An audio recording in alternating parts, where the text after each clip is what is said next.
हाँ माँ। क्या? बहन की शादी नहीं हो रही? लेकिन क्यों? लेकिन माँ, हमने उनको बोला था कि हमारी हैसियत नहीं है बुलेट देने की। फिर वो ऐसे कैसे बुलेट की मांग कर सकते हैं? हमने उन्हें अपनी सारी परेशानी बताई तो थी। मैं एक गार्ड की नौकरी करता हूँ, हमारी हैसियत नहीं है इतना खर्चा करने की। फिर वो अचानक इतनी मांग कैसे कर सकते हैं? देख माँ, तू परेशान मत हो। मैं कहीं ना कहीं से पैसों का इंतजाम करूंगा। और अभी मेरी यहाँ पर नई नई नौकरी लगी है। मैं मालकिन से भी पैसे नहीं मांग सकता। अगर उनसे पैसे मांगूंगा तो वो पता नहीं क्या सोचेंगी। उनको लगेगा कि हम जैसे गरीब लोग हमेशा पैसे ही मांगते रहते हैं, इसलिए मैं उनसे भी पैसे नहीं मांग सकता। पर तू परेशान मत हो, मैं कहीं ना कहीं से इंतजाम कर लूंगा। और बहन की शादी ना अच्छे से हो जाएगी। मैं करूंगा कुछ ना कुछ। चल ठीक है, तू ध्यान रख। अब अगर हम बुलेट नहीं देंगे तो हमारी बहन की शादी नहीं हो पाएगी। हमने कितने सपने सजाए थे अपनी बहन की शादी। और सिक्योरिटी गार्ड, मेम साहब आप। मैं तुम्हें यहाँ ड्यूटी पे क्यों रखा हुआ है? फोन पे गप्पे मारने के लिए? अरे तुम्हारी जॉब सिक्योरिटी गार्ड की है, यहाँ की गार्डिंग करना है तुम्हें। तुम फोन पे लगे हुए हो। दिखाओ फोन, किससे बात कर रहे थे? कुछ नहीं मेम साहब, वो घर से माँ का फोन था, बस उनसे ही बात कर रहे थे। अच्छा, माँ का फोन था। लाओ दिखाओ फोन इधर। लीजिए मैम। जब मैं ऑफिस में बुलाऊं ना तो चुपचाप अंदर आ जाना। ठीक है मैम साहब, हम आते हैं ऑफिस में। पता नहीं मैम साहब ने ऑफिस में क्यों बुलाया है। सारी हमारी ही गलती है। हमें ऐसे ड्यूटी टाइम पे फोन पे बात नहीं करनी चाहिए थी। अगर ये नौकरी हमारे हाथ से चली गई तो बहन की शादी कैसे होगी? एक तो बहन की शादी नहीं हो रही है, और ऊपर से एक दिक्कत और आ गई। हे भगवान, अब तू ही सहारा है, तू ही कुछ कर।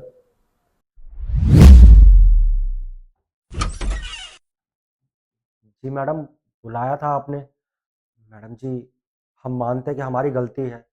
हम ड्यूटी टाइम पर फ़ोन चला रहे थे, और हम आपसे वादा करते हैं हम दोबारा कभी फ़ोन नहीं चलाएंगे। बस इस बार माफ़ कर दीजिए। अगर आप कहेंगी ना तो हम फ़ोन लेके ही नहीं आएंगे। बस आप हमें नौकरी से मत निकालिएगा, इसी नौकरी से हमारा घर चलता है। ड्यूटी के टाइम पे अगर फोन चलाओगे तो ऐसा ही होगा ना। नौकरी करनी है। हाँ मैडम जी, नौकरी तो करनी है। अगर नौकरी नहीं करेंगे तो घर कैसे चलाएंगे? आप जो तनख्वाह हमें देती हैं उसी से हमारा घर चलता है। और अभी बहन की शादी भी करानी है। मैडम जी, ये नौकरी तो हमारे लिए बहुत ज़रूरी है। आप नौकरी से मत निकालिएगा हमें। ठीक है, अगर तुम्हें नौकरी करनी है तो ये पैसे रखो। लेकिन मैडम जी, इतने सारे पैसे, ये पैसे हम कैसे ले सकते हैं? अगर नौकरी करनी है तो ये पैसे तो लेने ही पड़ेंगे ना। ये पैसे तो हमारे नहीं है। देखो, आई नो कि तुम्हें इन पैसों की बहुत ज्यादा जरूरत है। चुपचाप रखो ये पैसे। मैडम जी, आप ऐसे क्यों बोल रही हैं? हम आपसे कह रहे हैं ना कि हमसे गलती हो गई। हम दोबारा कभी ऐसी गलती नहीं करेंगे, और आप ऐसे मत बोलिए। और ये पैसे आप हमें क्यों दे रही हैं? हमें कुछ समझ ही नहीं आ रहा, आप बताइए ना। तुम्हें सुनाई नहीं देता? मैंने कहा ना, रखो ये पैसे। लेकिन मैडम जी, इन पैसों का क्या करना है और किसको देने हैं? जब तुम बाहर सीढ़ियों के पास बात कर रहे थे ना, तो मैंने सब सुना था। क्या कह रहे थे वो लोग?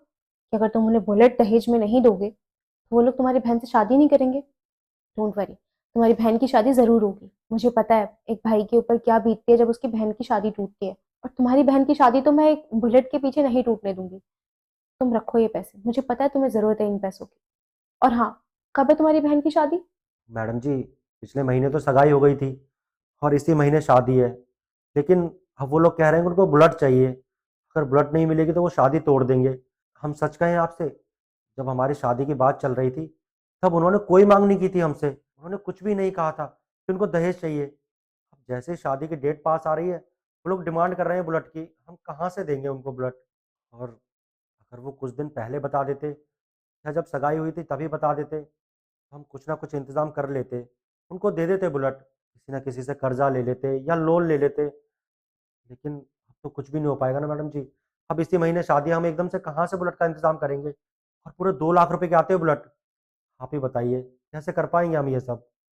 और हम जब बाहर कुर्सी पे बैठे हुए थे, तभी अचानक से माँ का फ़ोन आया। गाँव में माँ बहुत परेशान हो रही है। लड़के वाले बोल रहे हैं कि अगर बुलेट नहीं दी, तो वो शादी नहीं करेंगे। तो जानती है ना कि गाँव में शादी-ब्याह करना कितनी बड़ी बात होती है। अगर हमारी बहन की शादी टूट गई, तो हम गाँव में किसी को मुँह दिखाने लायक नहीं रहेंगे। और हमें तो डर है कि हमारी बहन कहीं कुछ कर ना ले। एक बात बताओ, मैं मानती हूँ कि तुमने अभी हमें न्यू न्यू जॉइन किया है, लेकिन क्या तुम हमें अपना नहीं मानते? अगर घर में कोई दिक्कत परेशानी है तो तुम आकर मुझे बता सकते थे। मैडम जी, हम आपसे पैसे कैसे माँगते? अभी हमें यहाँ पर काम पे लगे हुए सिर्फ़ 6 महीने हुए हैं। अगर हम इतनी जल्दी आपसे इतने सारे पैसे माँगते, तो आप पता नहीं क्या सोचते हमारे बारे में। और हमें डर भी लग रहा था कि हम आपसे पैसे माँगेंगे, तो कहीं आप हमें नौकरी से ना निकाल दें। बस इसलिए नहीं बोला आपसे। अरे ये तुम कैसी बातें कर रहे हो? एक लड़की की शादी करवाना इस दुनिया का सबसे बड़ा पुण्य का काम यही है। और मैं तो इतनी लकी हूँ ना कि मेरे सौभाग्य है कि मैं किसी की शादी करा रही हूँ, इनफैक्ट किसी की शादी टूटने से बचा रही हूँ। और तुम्हें जब भी पैसों की जरूरत हो ना, तो तुम यहाँ बेझिझक आके मुझसे पैसे ले सकते हो। आखिर तुम इस कंपनी का एक छोटा सा हिस्सा भी हो। और हाँ, बेझिझक आके मुझसे कभी भी पैसे ले सकते हो। अगर तुम्हें थोड़े और पैसे चाहिए हो तो मुझे बता देना, मैं तुम्हारी और हेल्प कर दूंगी। आई नो कि तुम कभी कभी ये सोचते होगे मैं मामूली सा सिक्योरिटी गार्ड, मैं कौन होता हूँ मैम से पैसे मांगने वाला। मेरे यहाँ पे ना, मेरे लिए सारे एम्प्लॉयज एक बराबर है, चाहे वो सिक्योरिटी गार्ड हो या मेरा कोई एम्प्लॉय। मैं सबको एक नज़र से देखती हूँ। और तुम सिक्योरिटी गार्ड हो, तुम अपने आप को कभी भी छोटा मत समझना, क्योंकि तुम हमारी कंपनी के लिए बहुत बड़ा रोल प्ले करते हो। सोचो, अगर तुम बाहर कंपनी के गार्डिंग करना छोड़ दोगे तो हमारी कंपनी में कभी भी कुछ भी हो सकता है, लूटपाट चोरी चकारी कुछ भी। तो तुम बहुत बड़ा काम करते हो। और डोंट वरी, तुम्हारी बहन की शादी बहुत धूमधाम से होगी। मैडम जी, आपने हमें इतने सारे पैसे दे तो दिए हैं, लेकिन अब हमें यही चिंता सता रही है कि पैसे हम आपको लौटाएँगे कैसे? आप तो जानती हैं ना कि हमारी तनख्वाह यहाँ पर सिर्फ़ 12,000 रुपए है और उन 12,000 रुपए में से हमें गाँव में भी पैसे भेजने होते हैं। अगर हम थोड़े-थोड़े करके भी चुकाएँगे हर महीने, तो भी कम से कम 5 से 7 साल लग जाएँगे मैडम जी, फिर भी ये पैसे नहीं पूरे हो पाएँगे। अरे ये तुम कैसी बातें कर रहे हो? तुम्हारी बहन मेरी बहन नहीं है क्या?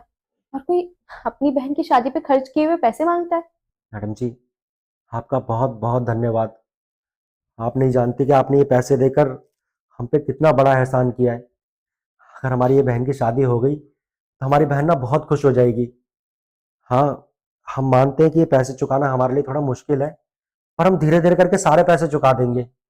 और मैडम जी, आपको पता है, जब हमें पैसों की ज़रूरत थी ना, तो हमने बहुत लोगों से पैसे माँगे, कई दोस्तों के पास भी फ़ोन किए और जब रिश्तेदारों को पता चला कि हमारी बहन की शादी में इतना खर्चा है, तो उन्होंने तो हमारे फ़ोन उठाने ही बंद कर दिए। तो वो शायद समझ गए थे, हम उन्हें पैसों के लिए ही फ़ोन कर रहे हैं। इतनी परेशानी की घड़ी में अपने भी काम नहीं आए और आप तो पराई होके भी हमारे इतने काम आ गई कि आपने हमें ये 2 लाख रुपए दे दिए। सच में मैडम जी, आप बहुत अच्छी हैं और हम भगवान से दुआ करेंगे, कि आप दिन दुगनी, रात चौगुनी तरक्की करें और आप ऐसे ही हम जैसे गरीबों की मदद करती रहें। और मैडम जी, आपसे हाथ जोड़ के निवेदन है, हमारी बहन की शादी में आइएगा ज़रूर। हाँ, मैं तुम्हारी छोटी बहन की शादी में ज़रूर आऊँगी।